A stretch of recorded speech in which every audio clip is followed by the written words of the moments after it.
Hello, good morning, good afternoon, good evening and very good night to everyone. आज हम लोग पढ़ने वाले हैं एक और टॉपिक पर जो कि बहुत ही महत्वपूर्ण है, वैद्युत द्विध्रुव के निरक्षीय स्थिति के कारण वैद्युत क्षेत्र की तीव्रता। वैद्युत द्विध्रुव के निरक्षीय स्थिति के कारण वैद्युत क्षेत्र की तीव्रता की गणना करना, उसके लिए व्यंजक कैसे प्राप्त करेंगे।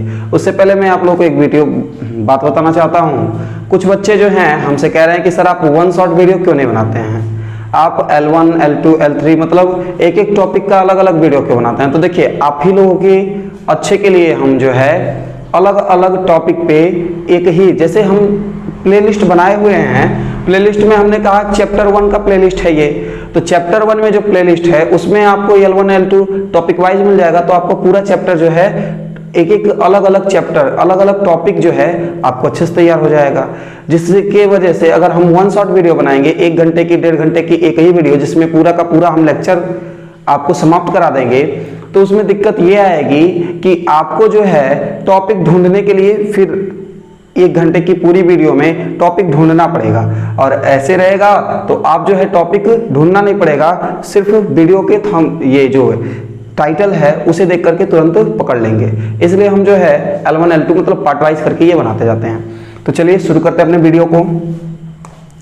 आज हम लोग पढ़ने वाले हैं वैद्युत द्विध्रुव के निरक्षीय स्थिति कारण वैद्युत क्षेत्र की तीव्रता। हमने अच्छी स्थिति पढ़ा था, अर्थात द्विध्रुव के अक्ष के, देखिए पहले तो हम इसको बना लेते हैं। द्विध्रुव मतलब 2 ध्रुव होंगे, ठीक, एक ध्रुव ये द्विध्रुव है, ठीक, माइनस क्यू और यहां पे प्लस क्यू।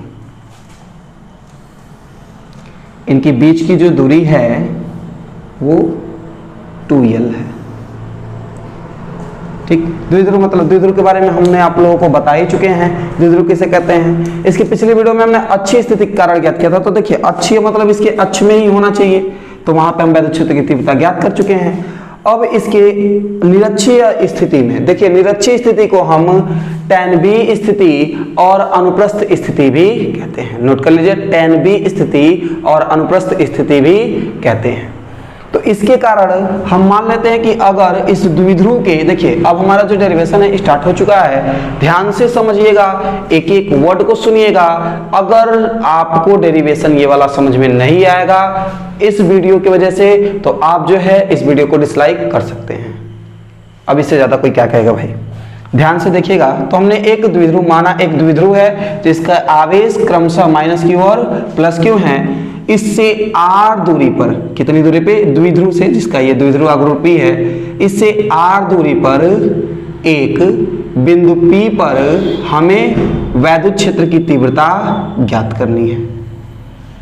जो हमने फिगर के बारे में लिखा, फिगर को बना रहे हैं, इसमें कोई भी प्रॉब्लम हो तुरंत कमेंट करिए कि सर यहाँ पे हमें नहीं पता। इसकी दूरी कितनी है, इसकी दूरी है r। ये जो दूरी हमने लिया है ये r दूरी है। अच्छा, एक बात ये है कि अगर ये ऊपर से गिर रहा है तो ये जो है 2 भागों में विभाजित करेगा, ठीक है, 2 भागों में विभाजित करेगा। तो ये जो दूरी हमें मिल जाएगी ये l, क्योंकि 2l था, और ये जो दूरी मिल जाएगी ये भी l हो जाएगी। इससे हम, अगर ये इस पे अभिलंब है तो ये कोण 90 डिग्री का होगा, और जब ये कोण 90 डिग्री का होगा तो अगर हम यहाँ से यहाँ की बात करने चाहें, P से, इसको बिंदु A मान लेते हैं और इसको बिंदु B मान लेते हैं। अगर P से A के बीच की दूरी की बात करना चाहें तो हमें दिख रहा है कि जब ये समकोण है, समकोण त्रिभुज है, तो इसमें हम पाइथागोरस प्रमेय से हम AP का मान निकाल सकते हैं, और जो मान AP का होगा वही मान BP का भी होगा।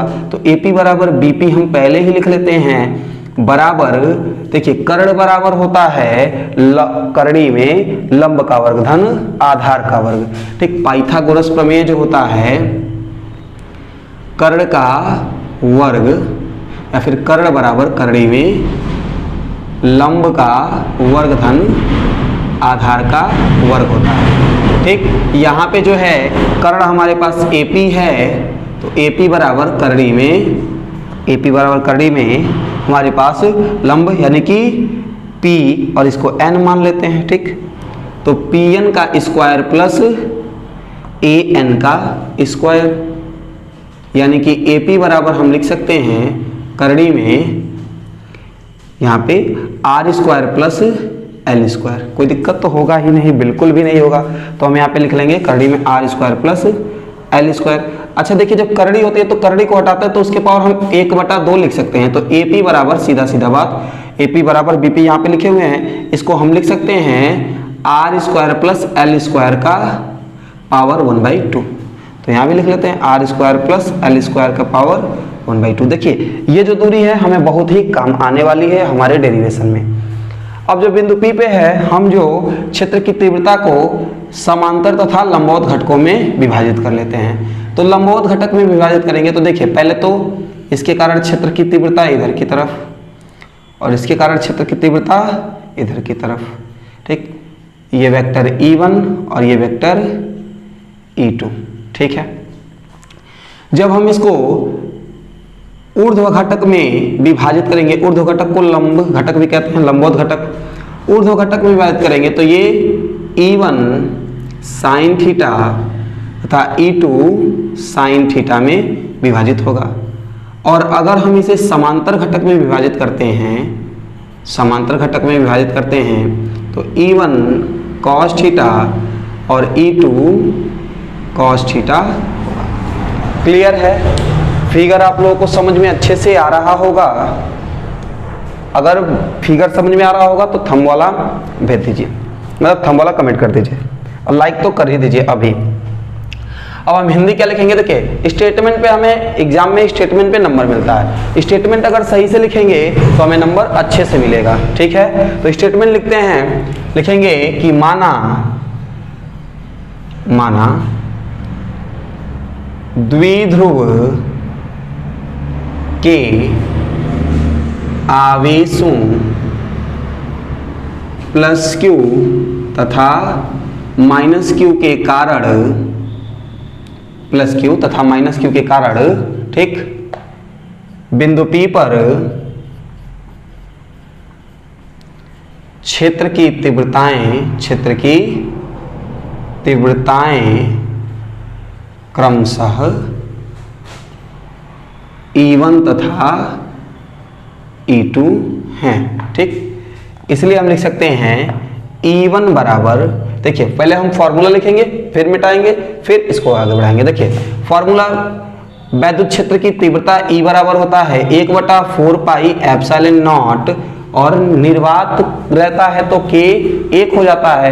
अगर निर्वात नहीं रहता है तो हम क्या K की जगह पे जो अगर पैरावैद्युतांक तो K रखते हैं 1/4 पाई एप्सिलॉन नॉट K, और यहाँ पे होता है Q/R का स्क्वायर, जहाँ पे R जो है बीच की दूरी होती है। तो इसको हम मिटा लेते हैं।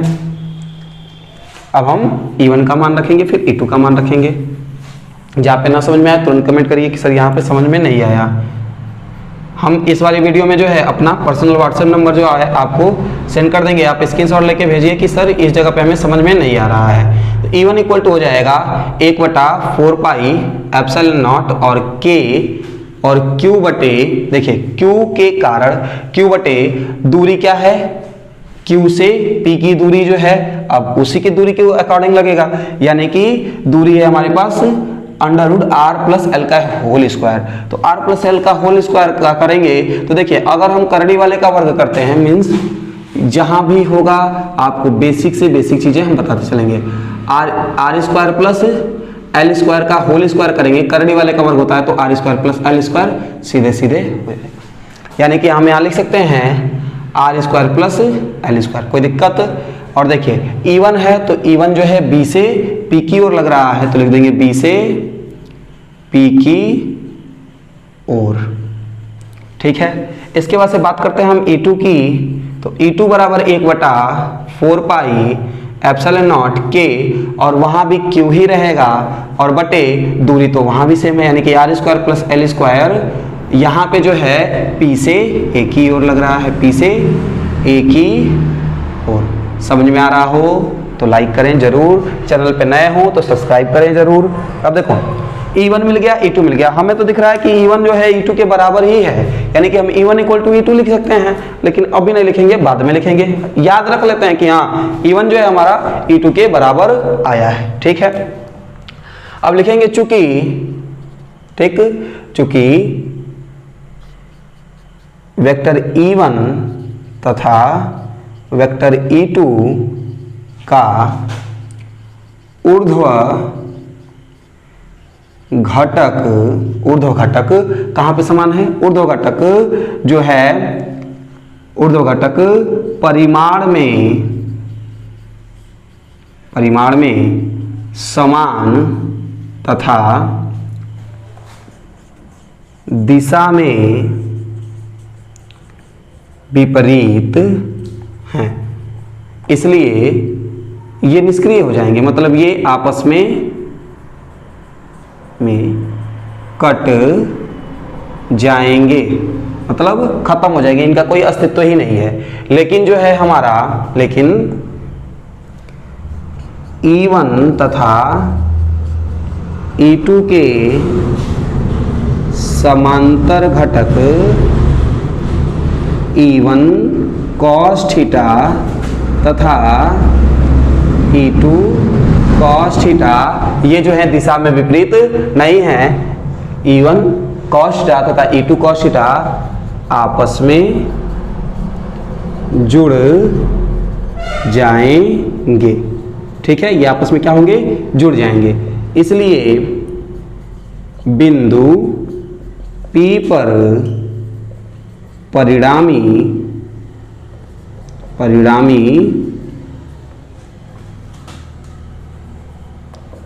तीव्रता E बराबर हो जाएगी E1 plus E2, means E1 cos theta plus E2 cos theta. तो यहां तक तो बिल्कुल समझ में आ गया होगा। स्क्रीनशॉट जल्दी से ले लीजिए, आगे हम यहां से हम डेरिवेशन आगे बढ़ाने वाले हैं, तो स्क्रीनशॉट ले लीजिए जल्दी से।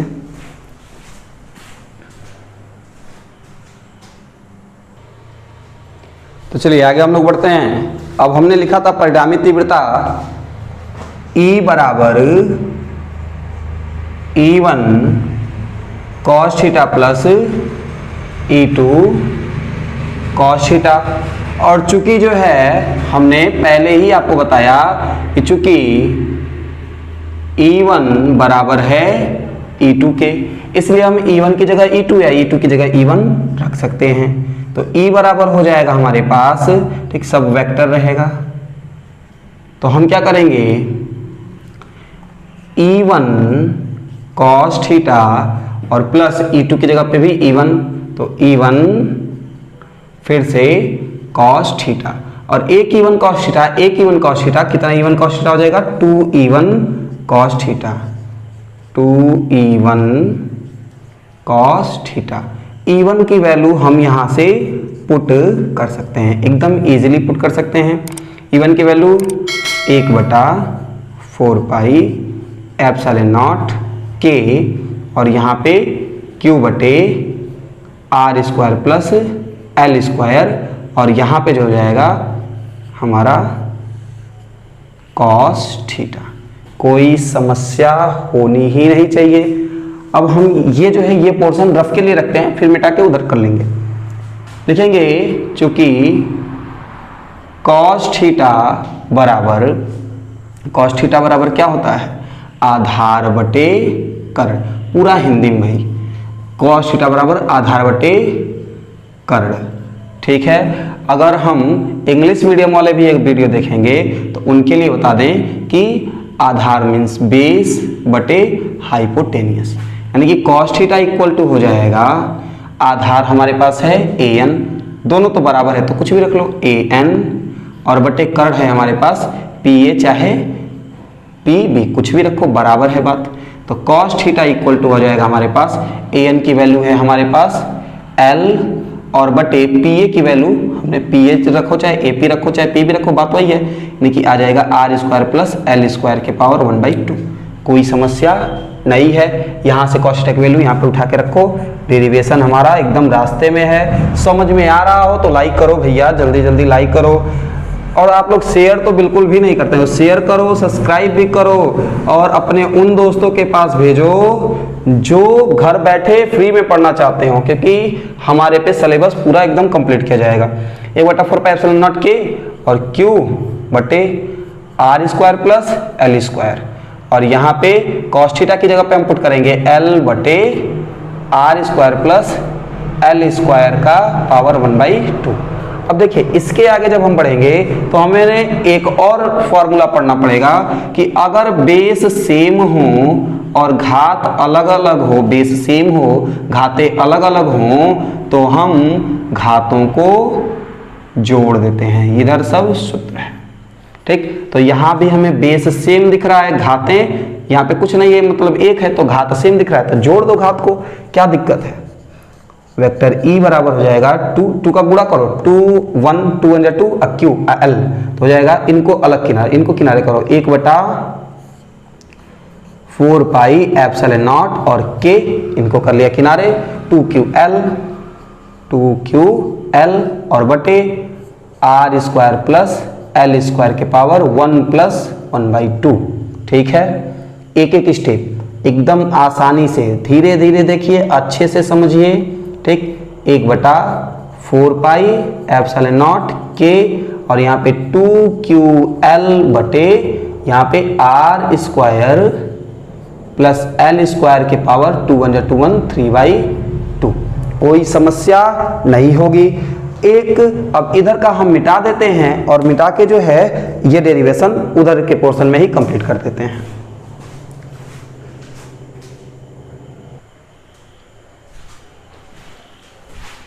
देखिए यहां तक हमने किया है, ठीक है।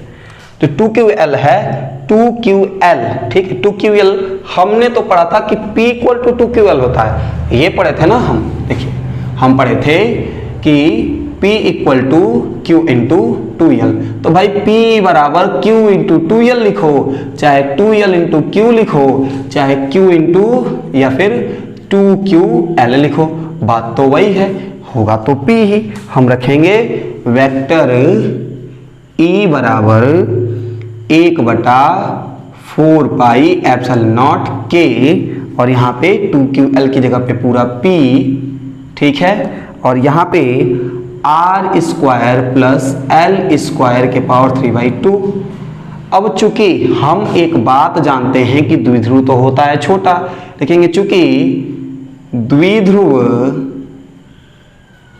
छोटा है, ठीक, इसलिए जो L होगा वह और छोटा होगा R से। जब L R से छोटा होगा इसलिए जो है L स्क्वायर तो और छोटा होगा R स्क्वायर से, इसलिए हम L स्क्वायर को नगण्य मानते हैं, और जब नगण्य मानते हैं तो उसका काम खत्म कर देते हैं वहीं पे। तो हो जाएगा वेक्टर E बराबर 1/4 पाई एप्सिलॉन नॉट P अपान, ठीक, आर स्क्वायर के पावर 3/2। यहां तक तो बिल्कुल कोई प्रॉब्लम होनी ही नहीं चाहिए आपको। एक और फॉर्मूला लिखते हैं, वहीं पे लिखते हैं भाई, अभी सब मिटा देंगे, स्क्रीनशॉट आप लोग अच्छे से लीजिएगा, इसको भी मिटा देते हैं ताकि आप लोग देखिए। हम चाहते हैं कि आप एकदम अच्छे से पढ़ें और एक एक स्टेप पढ़ें। कहीं भी कोई दिक्कत हो तो आप पर्सनल नंबर हम दे ही देते हैं, आपको उसका स्क्रीनशॉट लीजिए और हमारे पर्सनल नंबर पे सेंड करिए। सर हमको यहाँ से समझ में नहीं आया, हम हिंदी लिख लेंगे भैया, हिंदी लिख के आपको स्क्रीनशॉट सेंड कर देंगे या फिर फोटो सेंड कर देंगे। तो देखिए अगर किसी के पावर, जैसे 2 के पावर 3 है और इसके पावर 4 है, तो हम 2 के पावर 3 × 4 करते हैं, यानी कि 2 के पावर 3 चौके 12 हो जाता है।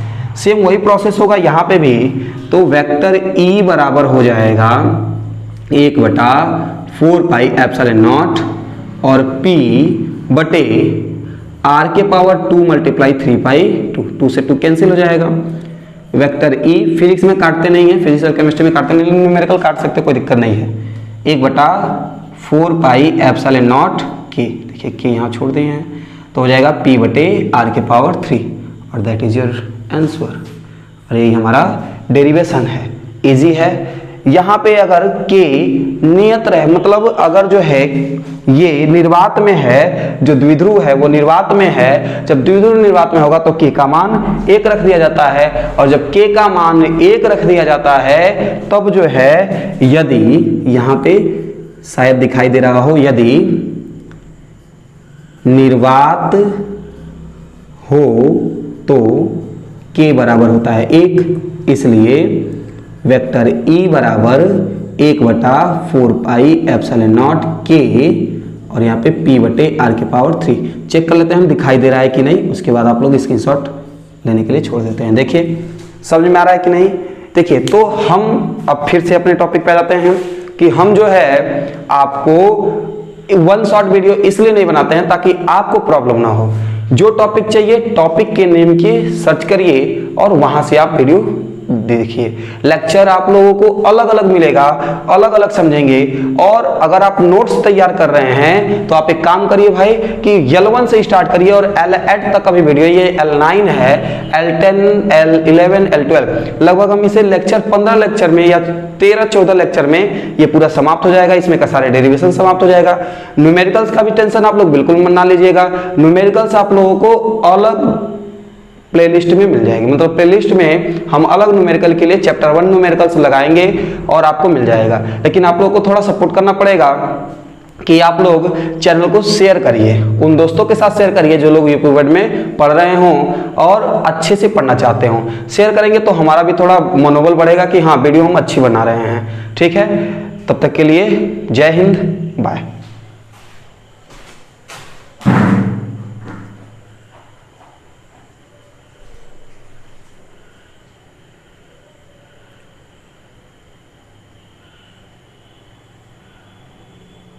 स्क्रीनशॉट ले लीजिएगा आप लोग। Thank you.